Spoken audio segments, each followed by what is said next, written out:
A graça e a paz do Senhor Jesus, povo precioso, amado do Senhor. Deus nos dá o privilégio, nesta oportunidade, de refletirmos um pouco mais na sua santa palavra. E nós iniciamos a exposição da carta de Paulo, capítulo 15, a primeira carta aos Coríntios. E ali nós estivemos focando na primeira palavra a respeito do Evangelho, que deve ocupar a nossa mente e também ser trazido para próximo do nosso coração, pensando nas palavras de Lamentações 3, 22. Então, esse Evangelho recebido, entendido na mente e agasalhado, acolhido no coração. Então, vimos aí o primeiro ensino, que esse Evangelho é o Evangelho anunciado nas Escrituras. É o Evangelho verdadeiro, o Evangelho de Deus, o Evangelho de Cristo, nas Escrituras. Esse Evangelho anunciado nas Escrituras, ele é o Evangelho da salvação, como diz-nos o versículo 2. Diz-nos esse versículo também que é o Evangelho que não pode ser adulterado, sob pena de ser classificado como maldito, anátema, aquele que o fizer, conforme diz Paulo lá em Gálatas, capítulo 1. Esse é o Evangelho que foi pregado com integridade pelos apóstolos e tem sido pregado na história por aqueles que realmente sujeitam a palavra de Deus. Esse Evangelho que deve ser recebido. Então, recebido pela fé, ele deve ser crido, ele deve ser acolhido.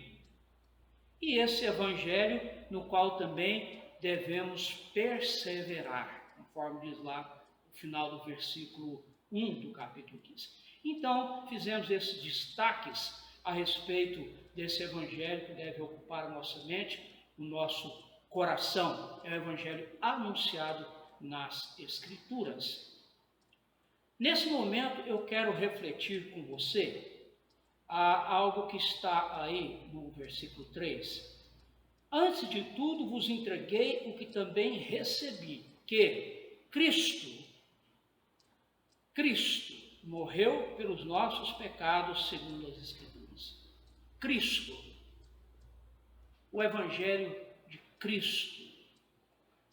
Romanos capítulo 1 vai nos esclarecer um pouco mais a respeito disso.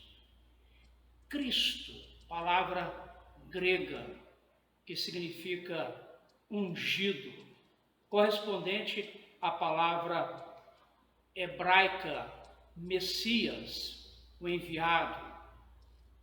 Essa pessoa que 1 Coríntios 15 está falando, a pessoa de Cristo, é extraordinária, é significativa, surpreendente. Num dado momento, quando os discípulos estavam com Jesus, após um dia laboroso, no mar da Galileia, as águas revoltas, os ventos, eles sentiram-se ameaçados. Jesus estava dormindo, acordaram Jesus, receosos de perecerem. E ao Jesus despertar, Jesus ordenou aqueles ventos, aquelas águas que se acalmassem, e eles ficaram admirados, pasmos, e perguntaram: quem é esse? Quem é esse que até o vento, que até o mar obedecem à sua voz?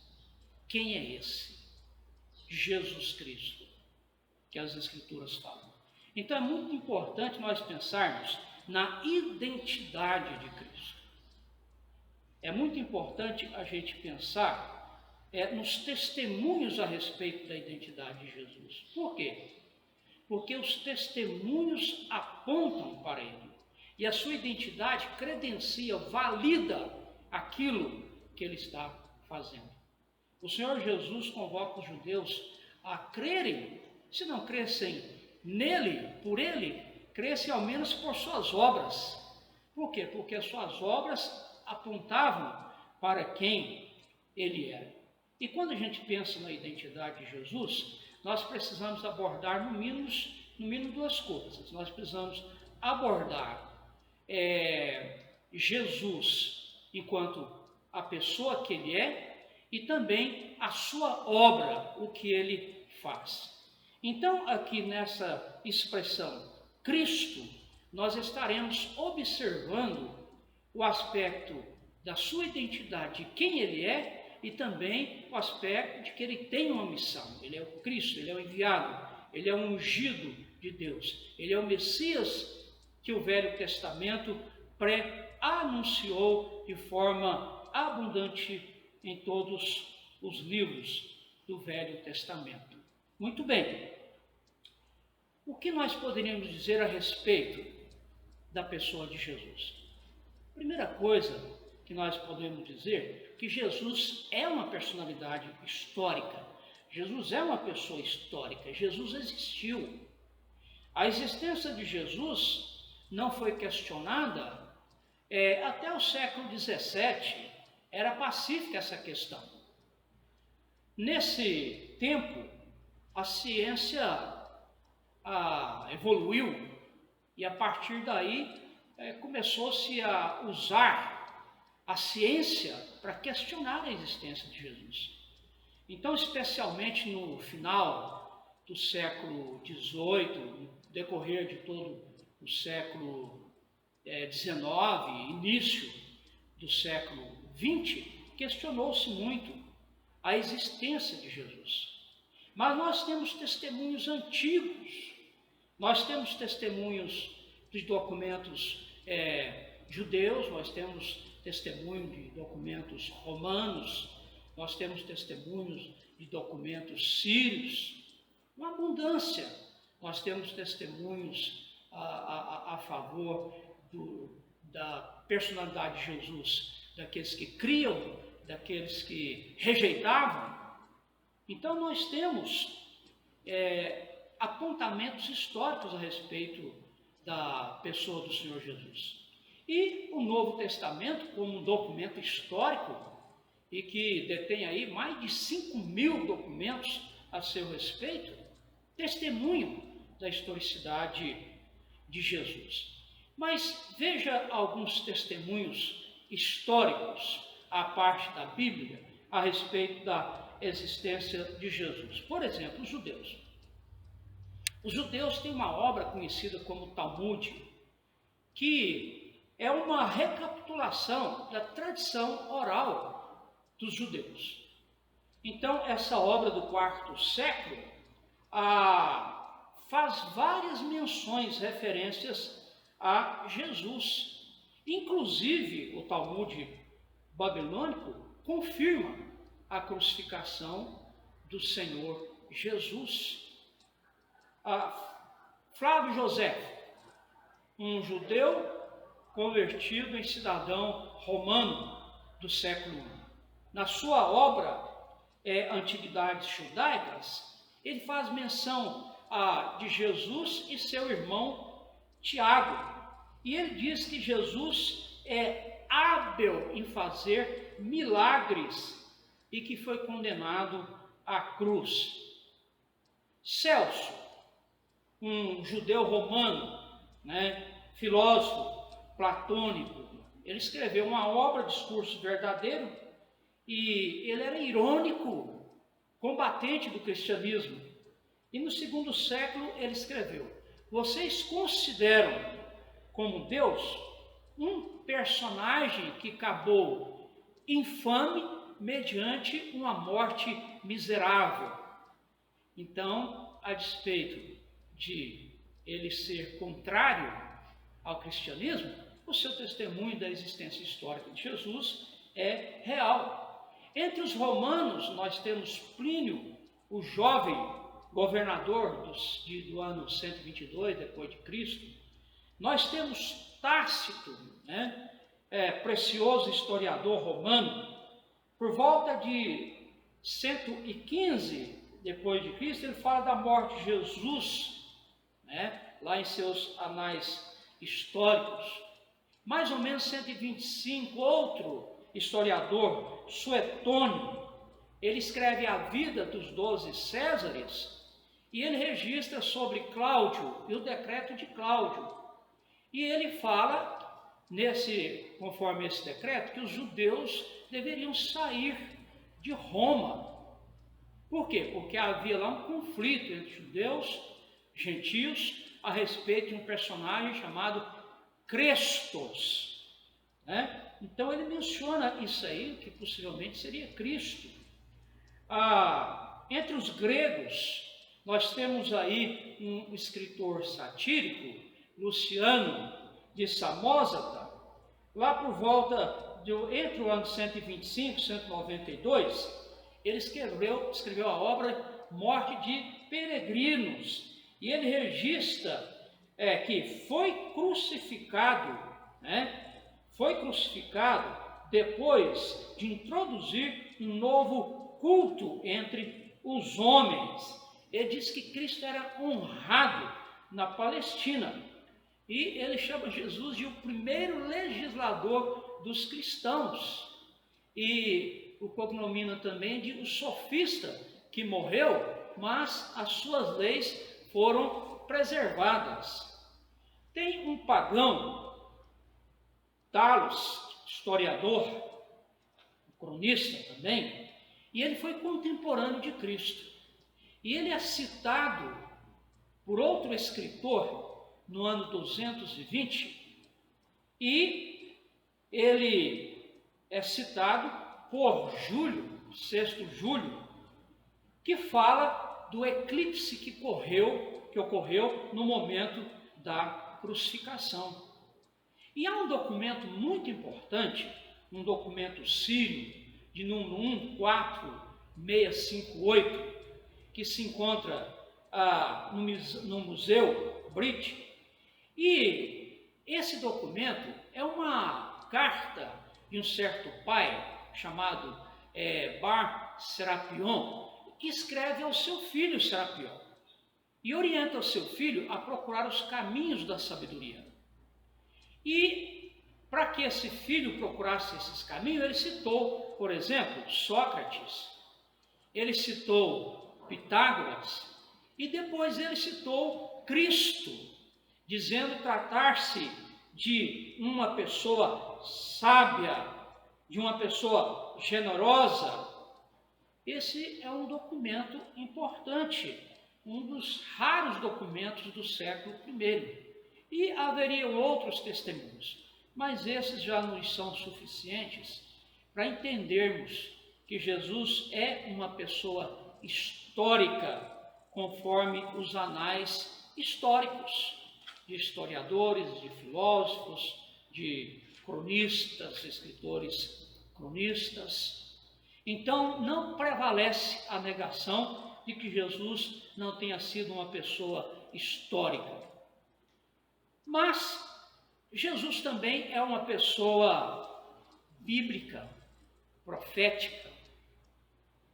Então, quando 1 Coríntios, capítulo 15, refere-se a Cristo, nós pensamos, por exemplo, na expectativa entre os judeus a respeito do Cristo que seria enviado.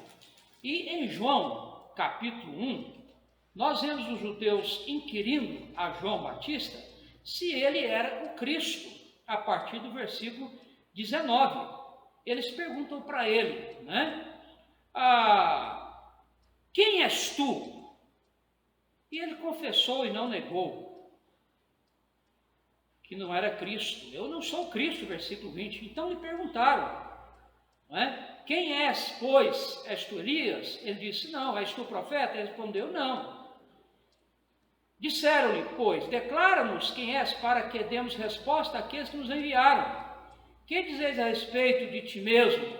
Então ele respondeu, eu sou voz do que clama no deserto, endireitai o caminho do Senhor, como disse o profeta Isaías. Ora, os que haviam sido enviados eram de entre os fariseus. Veja o versículo 25. E perguntaram-lhe, então por que batizas se não és o Cristo, nem Elias, nem o profeta.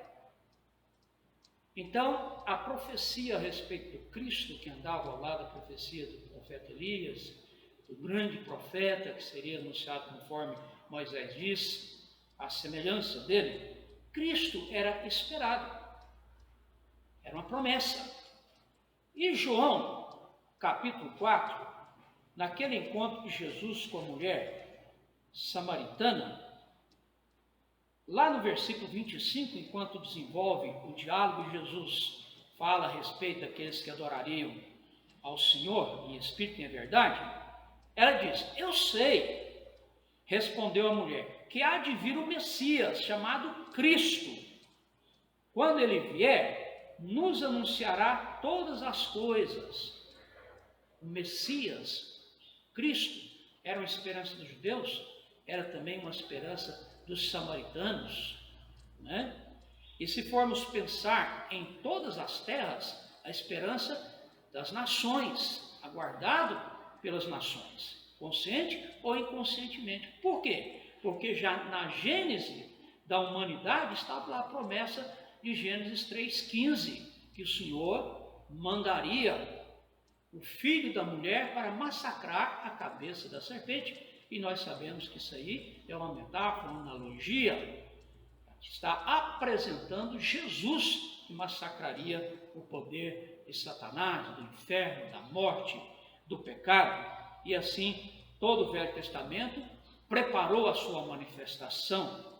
Então havia essa esperança mundial, é uma esperança cósmica. Romanos capítulo 8 nos fala da criação que geme por causa da escravidão a que ela foi sujeita, e ela aguardando o dia da sua libertação, do seu resgate, que culmina com a volta do Senhor Jesus. Por quê? Volta porque um dia ele veio, realizou a sua obra, que fará com que seja possível esse resgate, essa libertação da natureza do domínio do pecado. Então a expectativa da vinda do Cristo, do Messias, ela é cósmica, ela é universal.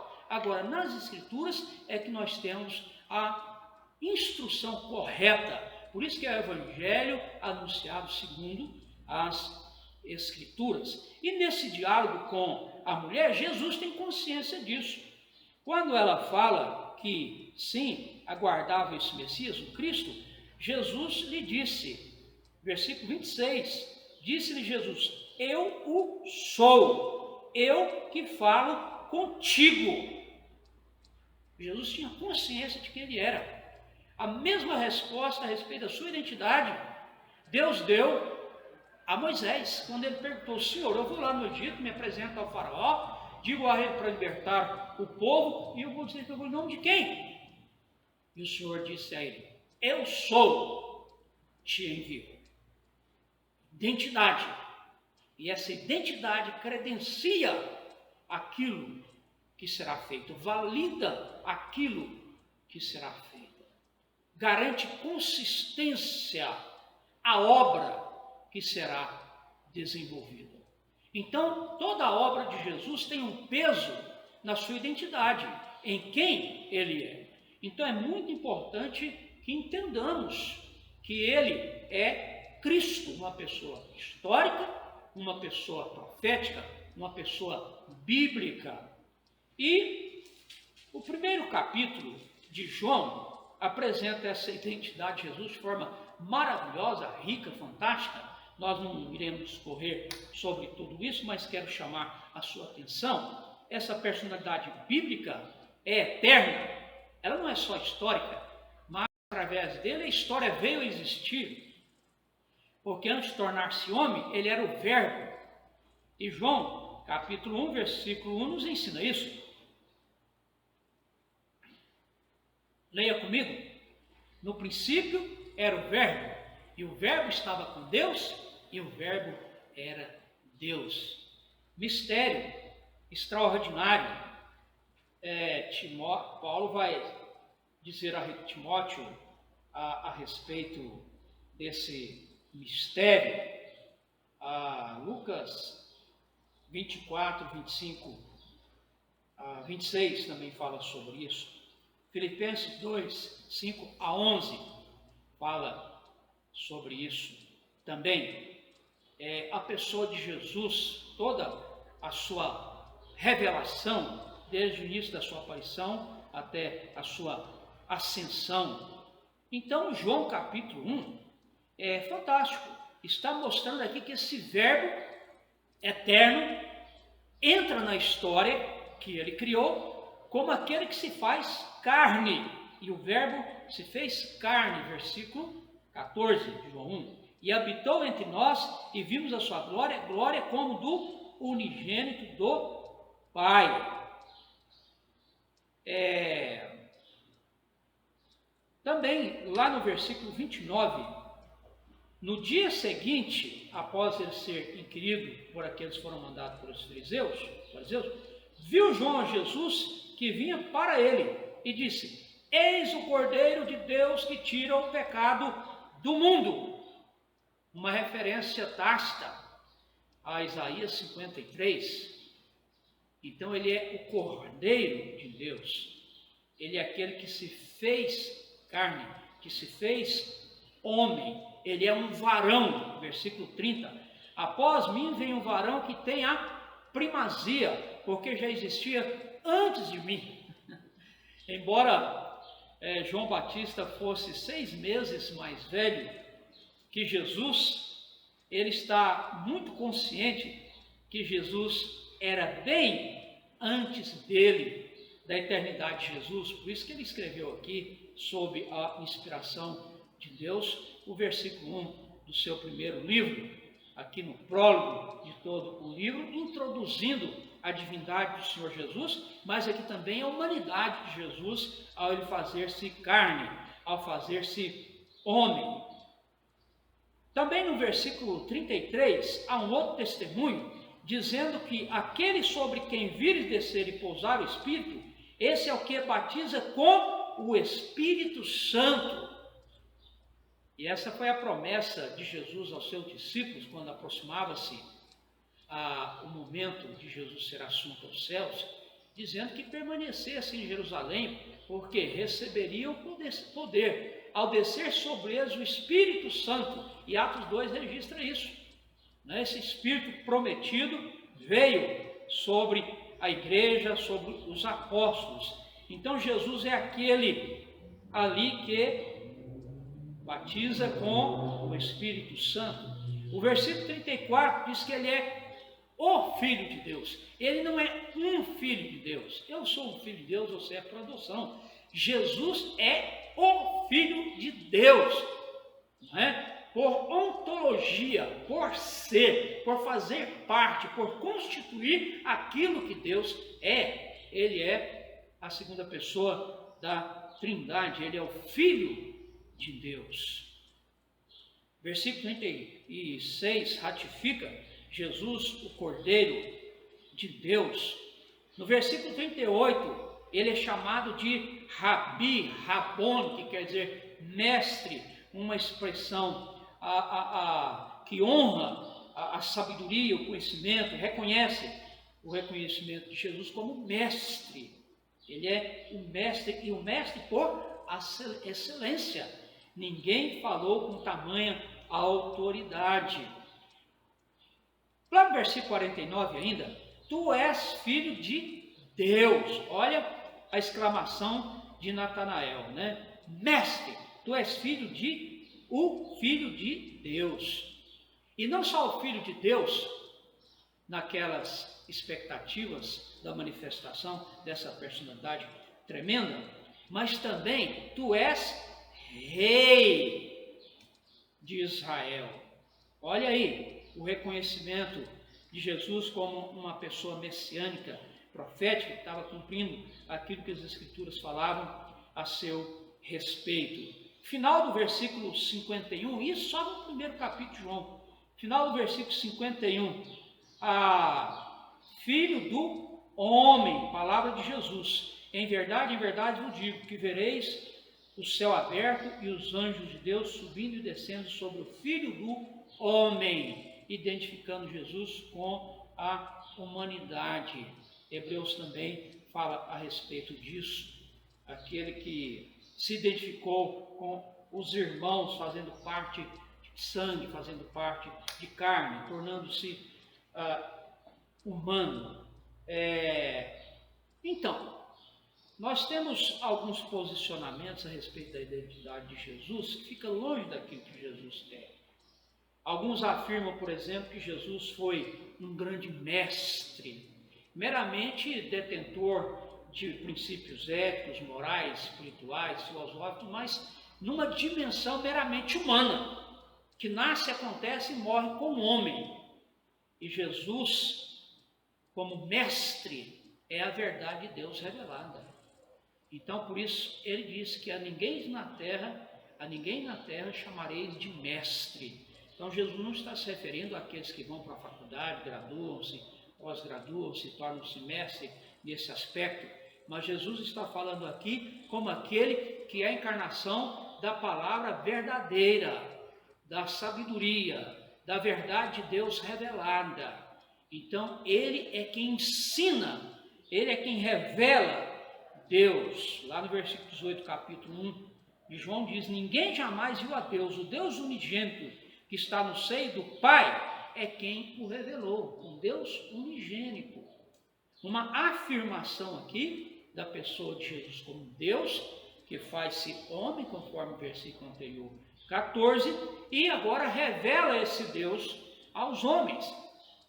Então, nesse sentido, ninguém é a revelação pessoal de Deus encarnada, senão Jesus, e é assim que ele é considerado como mestre nas Escrituras. Alguns o chamam Salvador, mas o Salvador também meramente como um exemplo de como salvar-se. Ou seja, façam o que Jesus fez e vocês serão salvos. Ignoram que só há salvação pelo que Jesus fez. Não é fazendo o que Jesus fez. O que Jesus fez, ninguém mais pode fazer. Jesus deixou a glória. Filipenses 2, 5 a 11, fala da humilhação de Jesus. Abriu mão temporária das manifestações da sua glória, tornando-se como servo e foi obediente até a morte e morte de cruz. Ninguém pode fazer o que Cristo fez para a salvação. Foi ele quem deu a sua vida, encarnou-se, foi ele quem ressuscitou. Então Jesus não é apenas um exemplo a ser seguido para que assim a pessoa possa salvar-se. Não, Jesus é um exemplo a ser seguido por aqueles que ele salvou com a sua morte, com a sua ressurreição, com o seu sangue. Então Jesus é o Salvador que se coloca no lugar do pecador, para salvar esse pecador impotente, que nada pode fazer para a sua salvação, senão receber aquilo que o Evangelho anuncia. Então esse é o Salvador. Falam de Jesus como Filho de Deus, até como um semideus, mas um filho como os demais, dentre outros. Às vezes colocam um patamar mais elevado, mais evoluído, mas negam a divindade de Jesus. Jesus como sendo Deus, como participante da Trindade. Portanto, negam que ele seja Deus, conforme as Escrituras dizem que ele é. Então, a Bíblia, ao falar de Filho de Deus, está falando de uma relação intratrinitariana, ontológica, daquilo que Deus é, o seu ser eterno, como ele coexiste em três pessoas distintas, Pai, Filho e Espírito Santo. Não é uma relação meramente religiosa ou de uma criatura de Deus, como sou eu, como é você. Às vezes chamam Jesus de o profeta, mas a semelhança dos outros a quais se atribui autoridade, alguns profetas, reconhecidos aí por alguns, como, por exemplo, Maomé, Buda, Confúcio, Zoroastro e outros mais modernos, Não, Jesus é o profeta mencionado por Moisés em Deuteronômio 18, é aquele que seria a voz de Deus para o ser humano. Ouçam a Jesus e conhecerão a Deus. Aqueles que são de Deus ouvem a Jesus. E Jesus explica isso ao dizer dos judeus: sabem por que vocês não ouvem minhas vozes? Porque vocês não são de Deus. Porque aqueles que são, ouvem a minha palavra. Então, meus queridos, é extremamente importante sabermos disso, como a Bíblia apresenta a identidade desse Jesus, que é o Emanuel, né? O Deus conosco, de Mateus 1, 23, o filho de Davi, de Lucas 20, 41, seguindo as profecias bíblicas, o Verbo, o Filho do homem, o Filho de Deus, o Cordeiro de Deus, o mediador entre o homem e Deus, 1 Timóteo capítulo 2, versículo 5, a segunda pessoa da Trindade, Cristo. Voltando então à carta de Paulo aos Coríntios, no capítulo 15, versículo 1 ao 3. Irmãos, venho lembrar-vos do evangelho que vos anunciei, qual recebeste, no qual ainda perseverais. Por ele também sois salvos, se retiverdes a palavra, tal como vos-la preguei, a menos que tenhais escrito em vão. Antes tudo vos entreguei o que também recebi, que Cristo morreu pelos nossos pecados. Na próxima palavra eu estarei falando sobre a obra de Jesus, mas veja e encerro aqui com Atos 17, quando Paulo chega em Tessalônica, na sua segunda viagem missionária, diz-no a partir do versículo 1: tendo passado por Anfípolis e Apolônia, chegaram a Tessalônica, onde havia uma sinagoga de judeus. Paulo, segundo o seu costume, foi procurá-los e por 3 sábados arrazoou com eles acerca das Escrituras, onde o Evangelho é anunciado, expondo e demonstrando ter sido necessário que o Cristo padecesse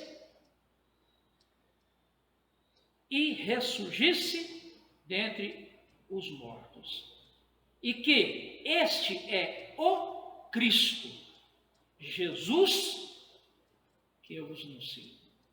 Jesus, derivado de Yeshua, significa Jeová é o Salvador. Jesus foi o nome orientado a Maria pelo anjo, para que se desse a Jesus, porque significa que ele salvaria o seu povo dos seus pecados. Jesus, essa personagem histórica, bíblica, é o Messias, é o Cristo, é o nosso Senhor, é o nosso Salvador, é o nosso mediador único entre Deus e os homens. O Evangelho que deve estar na nossa mente e no nosso coração é o Evangelho de Cristo. É o Evangelho cujo conteúdo é Jesus. Romanos, capítulo 1, versículo 3, fala do Evangelho de Deus para o qual Paulo foi feito anunciador, e ele diz lá naquele versículo, com respeito a Cristo Jesus, o Filho de Deus ali, com respeito, o Evangelho com respeito, preposição ali peri, aponta para o conteúdo desse Evangelho. Então esse Evangelho, o conteúdo desse Evangelho é Jesus Cristo. Deus abençoe o seu coração em nome de Jesus, com esse Evangelho que foi anunciado com integridade, que não foi deturpado, que você ouviu, recebeu e creu, e que você tem perseverado. Esse Evangelho, o seu conteúdo é a pessoa e a obra do Senhor Jesus. Deus te abençoe.